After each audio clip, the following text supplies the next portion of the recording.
गर्मियों की दोपहर और एक मासूम बच्ची जो कभी अपनी माँ की बाहों में लौटकर नहीं आ पाई। क्या ये एक हादसा था या एक जानबूझकर की गई लापरवाही? आज हम आपको बताएंगे 2 साल की पार्कर स्कोल्टेस की मौत की पूरी कहानी, जिसने पूरे अमेरिका को झकझोर कर रख दिया। I know this is extremely difficult for you. This is a normal process that we have to follow through with. I don't want you to be blindsided by anything, but that's what's going to be going on for right now, okay? So I'm being treated like a murderer? No. I just lost my baby. Not at all. I know that. And I know this isn't easy for you. That's why I'm trying to be straightforward and honest. Hi everyone, I am Saurabh and you are watching Who Did It?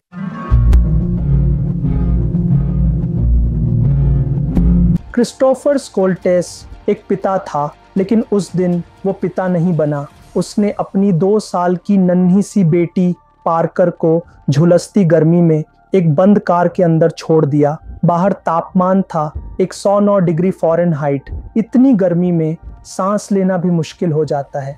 उसने कहा वो सो रही थी, मैं जल्दी लौट आऊँगा, और वो घर के अंदर चला गया वीडियो गेम खेलने। लेकिन उस कार में था एक खतरनाक फीचर, जिसमें एयर कंडीशन चालू होने के बावजूद 30 मिनट बाद इंजन अपने आप बंद हो जाता है। और सबसे दिल तोड़ने वाली बात, क्रिस्टोफर को इस फीचर की पूरी जानकारी थी, फिर भी उसने अपनी बच्ची को मरने के लिए अकेले छोड़ दिया।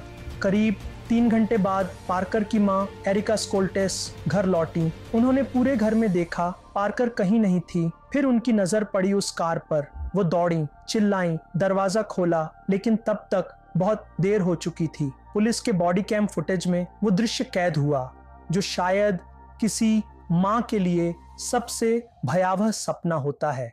पार्कर कार की पिछली सीट पर बिल्कुल बेहोश, निशब्द, निश्चल। उसे तुरंत अस्पताल ले जाया गया, लेकिन जांच में पता चला कि ये पहली बार नहीं था जब क्रिस्टोफर ने बच्चों को कार में अकेला छोड़ा हो। पुलिस को टेक्स्ट मैसेज मिले जिसमें एरिका ने पहले भी उन्हें चेताया था, मैंने तुम्हें कितनी बार कहा है बच्चों को कार में मत छोड़ो।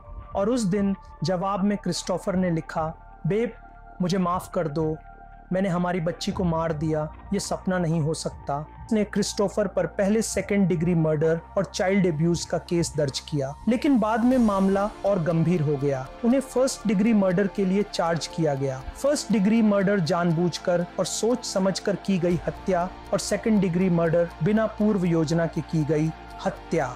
In conclusion, 1st degree murder का मतलब है कि अदालत मानती है कि क्रिस्टोफर को पता था कि उसकी लापरवाही जान ले सकती है। लेकिन इसी बीच एक और चौंकाने वाला मोड़ सामने आया। अदालत ने क्रिस्टोफर स्कोल्टेस को, जिस पर अपनी मासूम बेटी की हत्या का आरोप है, अपनी पत्नी और 2 अन्य बेटियों के साथ हवाई छुट्टियों पर जाने की इजाज़त दे दी। इस फैसले ने देश भर में गुस्से की लहर दौड़ा दी। लोगों ने पूछा, क्या ये न्याय है? एक पिता जिस पर अपनी ही बेटी की जान लेने का आरोप है, वो छुट्टियों पर जा सकता है?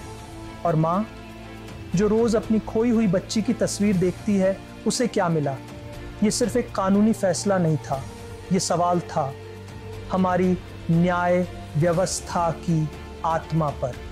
आप क्या सोचते हैं? नीचे कमेंट में ज़रूर लिखें। हर आवाज़ मायने रखती है, क्योंकि ये सिर्फ एक बच्ची की कहानी नहीं है, ये सवाल है हमारी इंसानियत का।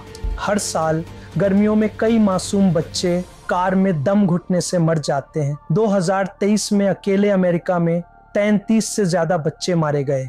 अब एक और नाम जुड़ गया, नन्ही पार्कर। ऑटोप्सी में पता चला, जब उसकी मौत हुई उसके शरीर का तापमान था 108 डिग्री फ़ारेनहाइट। गर्मियों में बच्चों को कभी भी कार में अकेला न छोड़ें। आपकी सतर्कता किसी मासूम की जान बचा सकती है।